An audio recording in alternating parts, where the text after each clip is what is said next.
Hello, and welcome to Revolutions. Episode 3.31, The Man of Blood, Part Deux. When we left off last time, the Enragés had just successfully expelled the Girondins from the National Convention, which capped off a very chaotic spring of 1793. Today, we are going to push our way into the very chaotic summer of 1793.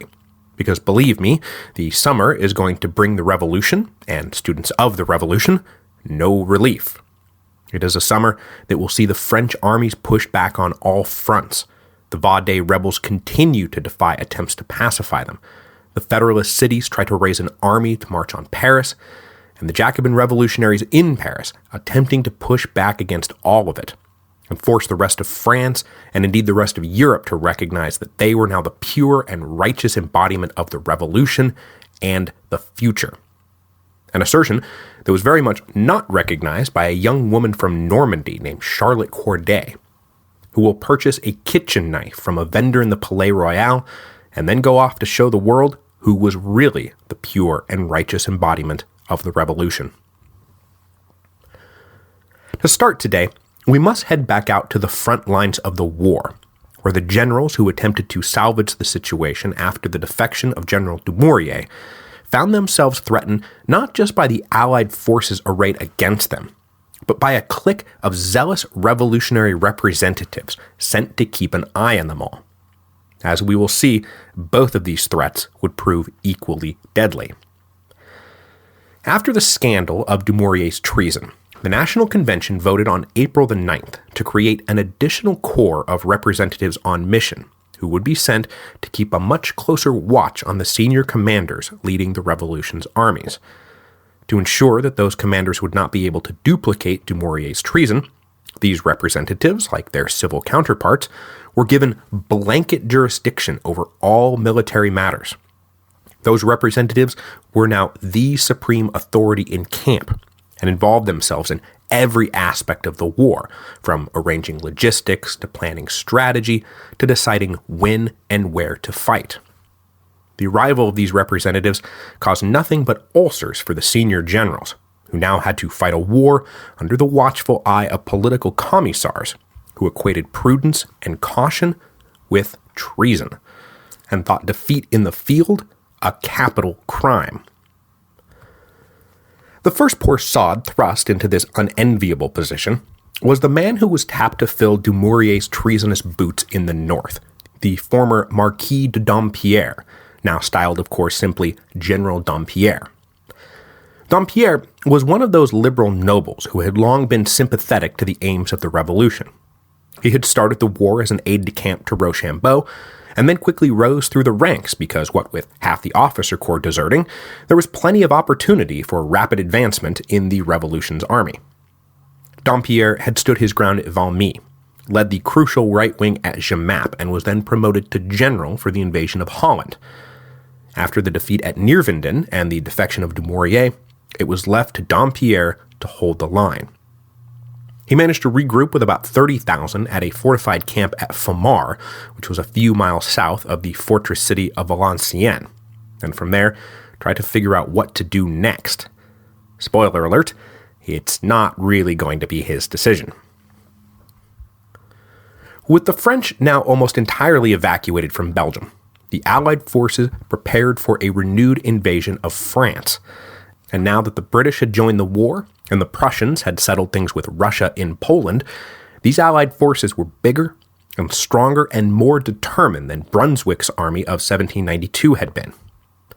But instead of just barreling towards Paris as Brunswick had done, the Allies this time elected to follow a more methodical approach to invading France, and concentrated their efforts first on capturing the string of French fortresses that dotted the Franco-Belgian frontier. And the first target was the city of Condé, and on April the 8th, the Allies opened up a siege. Back in the French camp, General Dampierre would have preferred to take the opportunity presented by the Allied focus on Condé to rest and recuperate his men. But then along came the representatives on mission from Paris, and they, of course, had other ideas. They helped Dampierre to understand that anything but an aggressive campaign to relieve Condé would be taken as proof that Dampierre was a traitor. Thus encouraged to fight, Dampierre gathered up his men and said, well, I guess we're going to go try to relieve Condé now. After reluctantly marching north, Dampierre made contact with a coalition army mobilized to block any attempt to relieve Condé on May the 8th. The two sides, both numbering about 40,000, squared off across a long line centering around the town of Reismas. When the fighting began, the French did surprisingly well given the circumstances, and, no doubt very aware that his every move was being scrutinized by the representatives on mission, Dampierre led the charge at the middle of the Allied line personally. The French nearly succeeded in pushing the Allies into retreat, but in the fighting, Dampierre himself took a cannonball through the leg and had to be carried off the field. Their commander mortally wounded, the French attack wilted into a retreat back to the camp at Famars. Dampierre died of his wounds the next day. And though there was apparently some attempt in the convention to posthumously denounce Dampierre as a traitor, for the crime, I suppose, of getting killed fighting a battle he did not really want to fight, less ungrateful heads prevailed, and Dampierre was instead interred in the Pantheon as a hero and a martyr, though his remains would be later removed, so we can't go pay our respects when we're in Paris here in a couple of weeks. The bulk of the French forces reconvened back at Famars under the temporary command of another poor sod named François Lamarche. With the siege of Condé now safe from French relief efforts, the Allies moved on to their next target, the fortress at Valenciennes. And the first move in that operation was to attack the demoralized French soldiers holed up at Famars on May the 23rd. Though the French were badly outnumbered, 27,000 to 53,000, their camp was up on a defensible ridge, and with a little help from some delays and lack of coordination amongst the Allies, the French managed to hold their position despite suffering 3,000 casualties in the fighting. But as night fell, it was clear to Lamarche that the next day he was likely to be surrounded and forced to surrender, so he abandoned the ridge and headed southwest to regroup. For the crime of withdrawing from a dangerously untenable position in the face of far superior numbers, Lamarche was denounced by the representatives on mission, arrested, and sent to Paris to stand trial before the Revolutionary Tribunal. This sort of thing is about to start happening a lot, and it almost certainly would have been Dampierre's fate had he not had the good sense to get his leg blown off and then die. The clearly cursed command of the Army of the North was next handed to the former Comte de Custine. Custine had once upon a time been a young colonel in Rochambeau's expeditionary force that had fought in the American War of Independence, and he had earned himself a bunch of medals for his actions at Yorktown. Coming home, he was elected to the Estates General, where he was tightly associated with fellow American veteran and fellow liberal noble Lafayette. After the National Assembly gave way to the Legislative Assembly, Custine rejoined the army and soon found himself leading the Army of the Rhine. And it was under Custine's command that the French army seized all those German principalities on the west side of the Rhine back when everything was going peachy keen in the fall of 1792. But the rapid French advance started to be reversed in December when the Prussians retook Frankfurt. Come the spring, the Prussians then redoubled their efforts, and Custine was pushed back so fast that he was forced to abandon a French garrison of 20,000 men holding Mainz, which was now a little island in enemy territory. For the crime of retreating, Custine was ordered back to Paris to answer accusations of engaging in Dumouriez-esque treason. Defending him, though, was none other than Robespierre himself, who successfully convinced the Committee of Public Safety that Custine was above reproach. So General Custine was given command of the Army of the North on May the 29th, and would soon enough fall prey to its curse, and this time Robespierre would not be able to get him off the hook.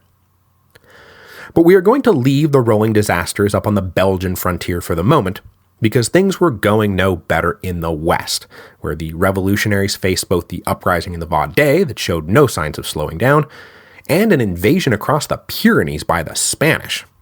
Soon to be joined in those threats was the Federals' insurrection of Bordeaux and their call for a Federalist army to be raised and marched on Paris. When last we left the Vendée, the initial spontaneous uprising of angry peasants had been put under the direction of local nobles who were military veterans of the Ancien Regime army. These nobles then set about turning the rebels into a more coherent army, or should I say more coherent armies, because the form the rebel forces now took were basically that of old feudal armies.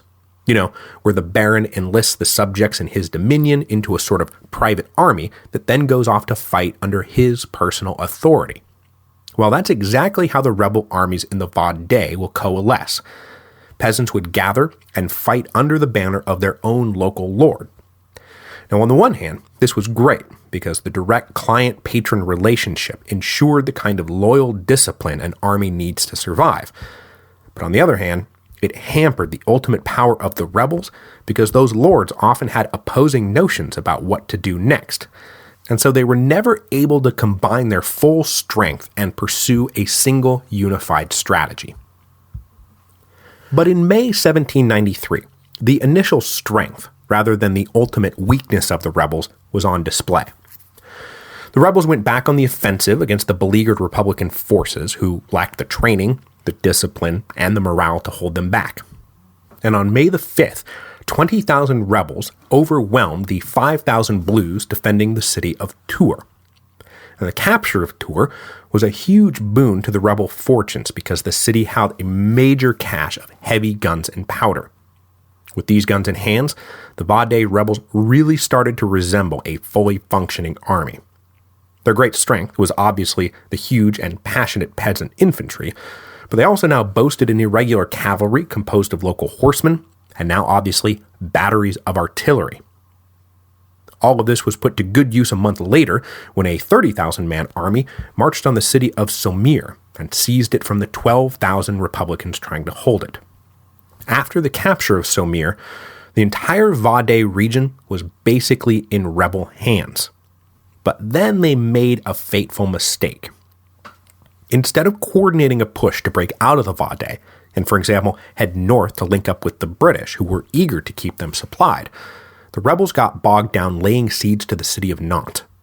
And this time, the Republican defenders managed to hold out, forcing the rebels to break off on June the 29th. It was the first important victory for the Blues since the uprising began, and it cost the rebels a lot of time and a lot of momentum they really didn't have to spare. As the uprising in the Vendée was expanding, the convention then got word that down in the southwest, the Spanish were opening up a whole new front in the war. In April 1793, the Spanish marched two modest armies up across the border into French territory, one across the eastern Pyrenees and one up through the western Pyrenees. After taking a string of towns and pushing the very modest French garrisons backward, the Spanish drove the French out of their fortified camp at Deux on May the 19th, which paved the way for the siege of Bellegarde, which began on May the 23rd. And when the Spanish successfully captured Bellegarde a month later, it gave them unrestricted access to one of the major roads through the Pyrenees. Now, though the fighting down on the Spanish front was of a much smaller scale than the main centers of action in the Vendée and then up in the northeast, it still forced the revolutionaries in Paris to accept that they were now fighting a war literally on all fronts, and were currently losing.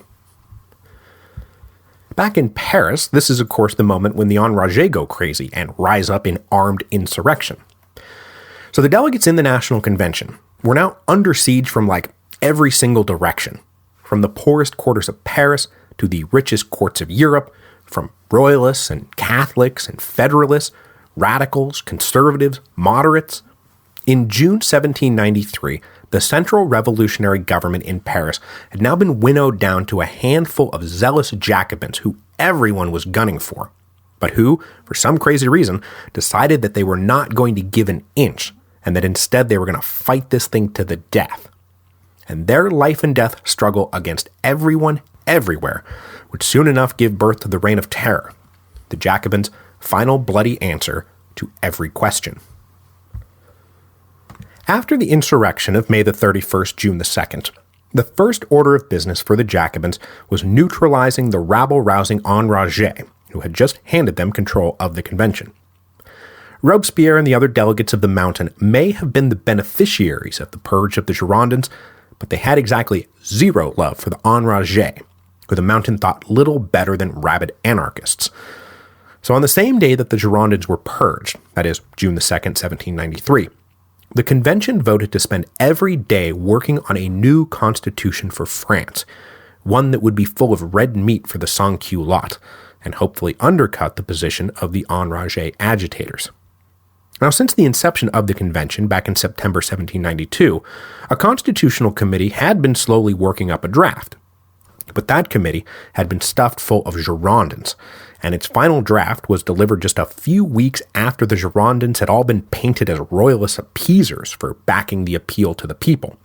And so, the tainted committee's draft was dead on arrival. Over the next few months, other drafts floated around, but with so much else going on, cobbling together the various proposals wasn't really a priority. After the enragé insurrection, though, the Mountain made that constitution its top priority. A 5-man committee was appointed to come up with a new draft as quickly as possible, and further signaling the importance of their work, these 5 guys were appointed to the Committee of Public Safety, which is how young Louis-Antoine de Saint-Just gets on to the committee that will help make him so infamous. But before he became the Angel of Death, which he's about to become, Saint-Just was simply a charismatic young man who fancied himself a literary genius, and so he took the lead composing the first draft. The articles he cranked out dispensed with all the carefully arranged niceties of the Constitution of 1791. There would be no more separation of powers or checks and balances. Republican France would be governed by a single, unicameral legislative body that would then elect a 24-man executive committee to handle the administration and execution of the laws.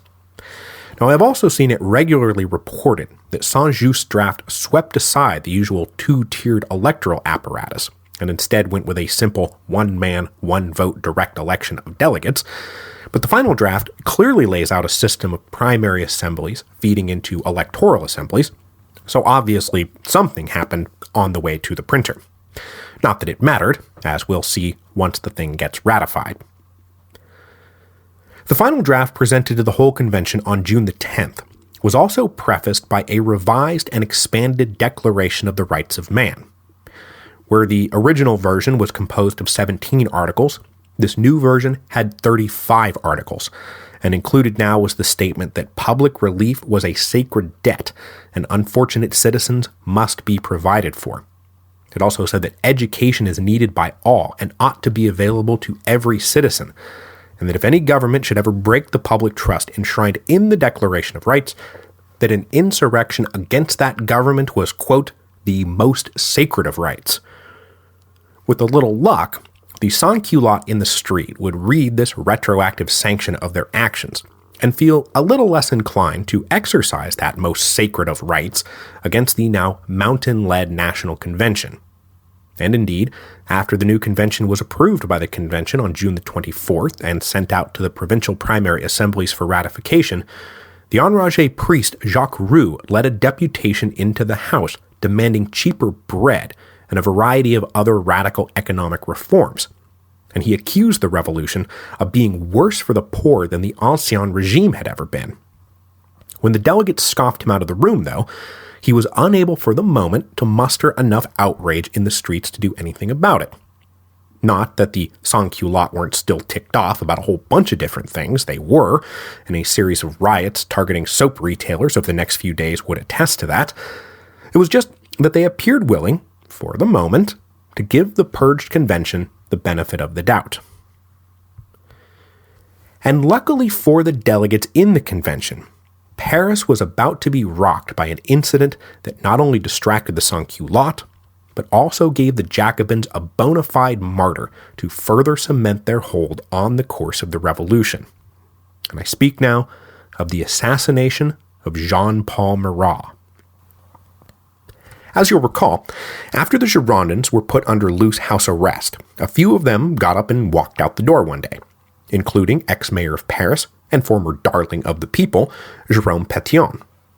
This little group surfaced a few days later in Caen, that's Caen, up in Normandy, where they started making all kinds of noise about leading the rest of France in revolt against the usurpers in Paris. To this end, they started recruiting young men to join a Norman brigade of the hoped-for Federalist army, to join with the brigades no doubt being raised in Bordeaux and Lyon and Marseille. But the recruitment turned out to be tougher than they thought, a problem that was eventually run into by all the other Federalist leaders. Because when one of the main drivers of local opposition to Paris is the fact that they're trying to institute a draft, well, good luck trying to get anyone to join an army. So when the Girondins in Normandy staged a rally on July the 7th, they were only able to muster about 2,500 to march around on parade. But though this showing did not impress many, it did impress 24-year-old Charlotte Corday, who was at that moment about as rabidly anti-Jacobin as any woman in France this side of Marie Antoinette.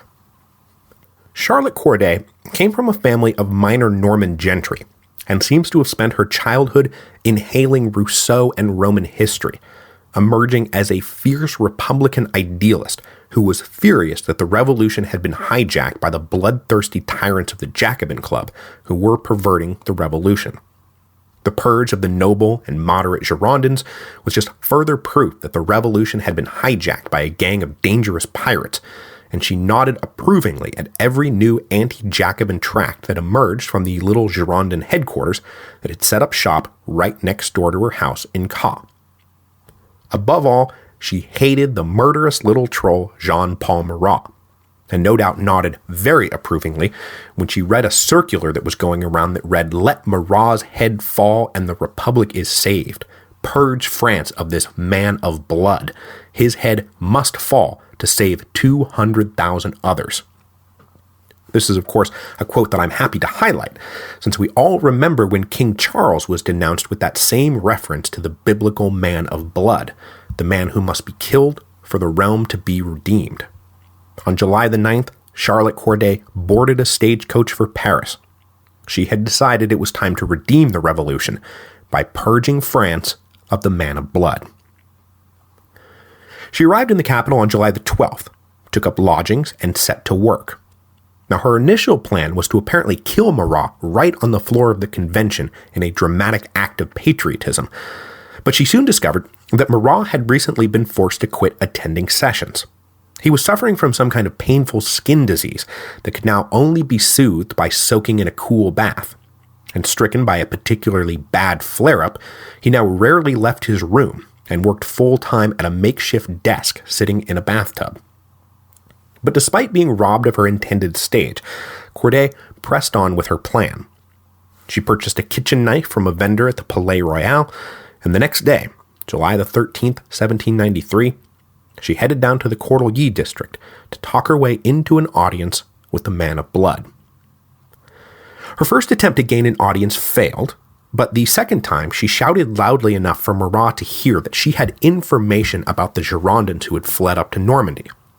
His interest piqued, Marat called down to let this noisy young woman come up. Corday was then escorted into Marat's room, and under the suspicious eye of one of his housekeepers, proceeded to feed Marat exactly what he wanted to hear. After about 15 minutes, the two were finally left alone, and that's when Corday got up, pulled out the knife, and plunged it into Marat's chest. The screaming brought the whole neighborhood running, and they were horrified by what they saw, the great friend of the people dying rapidly in a bath filled with his own blood, and the murderer right there, not even really trying to get away. Corday was taken into custody and interrogated by the authorities, who pressed and pressed and pressed for the names of the men who had put her up to it. But she swore up and down that no one had put her up to it, that it was all her idea, and that it had been an act of patriotic duty. Marat was the man of blood. He had to die to save thousands of innocent lives and avert civil war. Very put out that they did not have a huge conspiracy to crack down on, the Paris authorities then tossed Corday into the conciergerie. She was guillotined before a huge crowd on July the 17th, believing her own death to be a noble sacrifice, and that she had struck the first critical blow in the war against Jacobin tyranny. But sadly for Corday, her actions did not help bring about the end of Jacobin tyranny, and in many ways, she helped bolster their cause. Marat overnight became a revolutionary martyr. His funeral was carefully orchestrated to exalt him as a popular hero, and eventually, something of a cult grew up around him. When dechristianization really starts getting going, busts of Marat would often replace crucifixes in co-opted churches. Now, interestingly enough, though, Marat's remains were not immediately transferred into the Pantheon, as we all might imagine they would have been. It was not until after the Thermidorian reaction, that is, after the fall of Robespierre, that Marat was dug up and put into the Pantheon. And that seemed to be simply a PR stunt to try to link the Thermidorians to the beloved revolutionary martyr. But wherever his body lay, the Jacobins deployed the memory of Marat to boost their own image and attack their opponents. So in a big way, Corday's assassination of Marat only strengthened the position of the men she hoped to destroy. Doubly sadly for Corday, the Girondins, on whose behalf she had died, were not about to come storming down to retake Paris.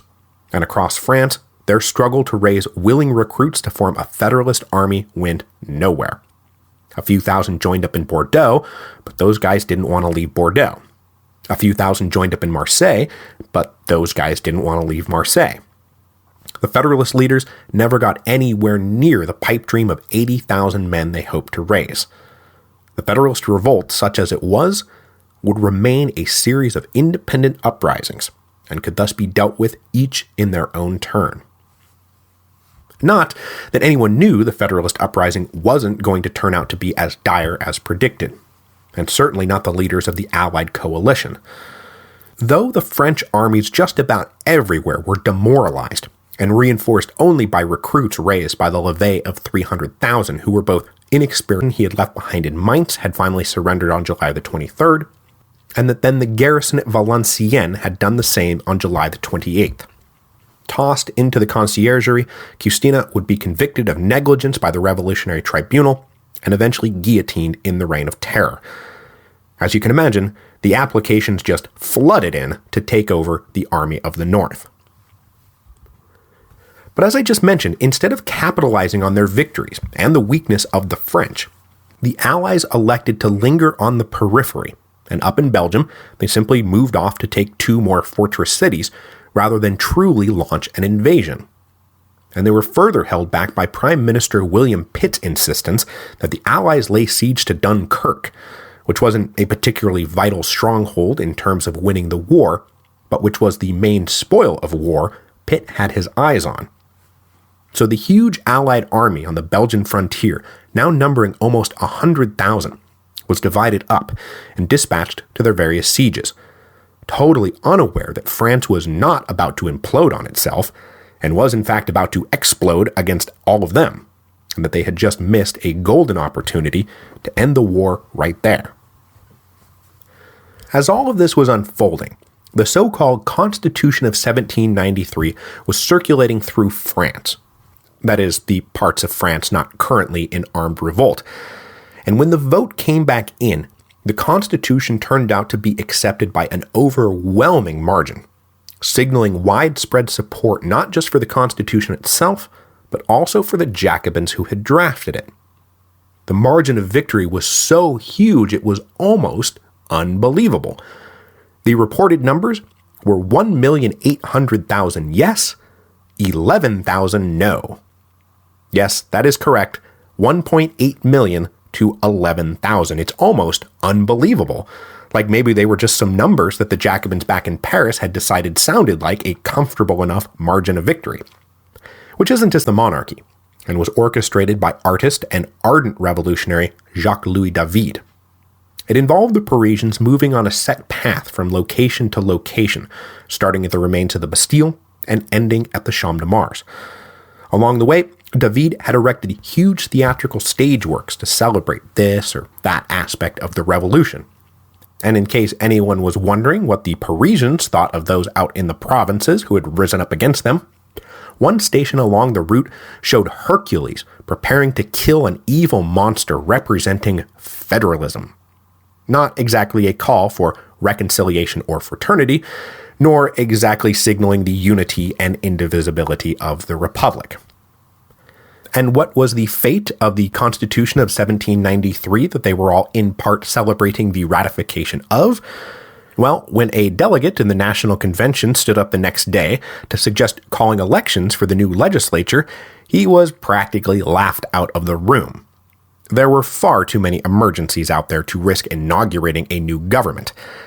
The elections would be postponed, and then they would be permanently postponed. The Constitution of 1793 would never be put into effect. And next week, we will introduce the men of the reconstituted Committee of Public Safety, to whom the fate of the revolution would be entrusted, since the fate of the revolution could clearly not be entrusted to the people of France.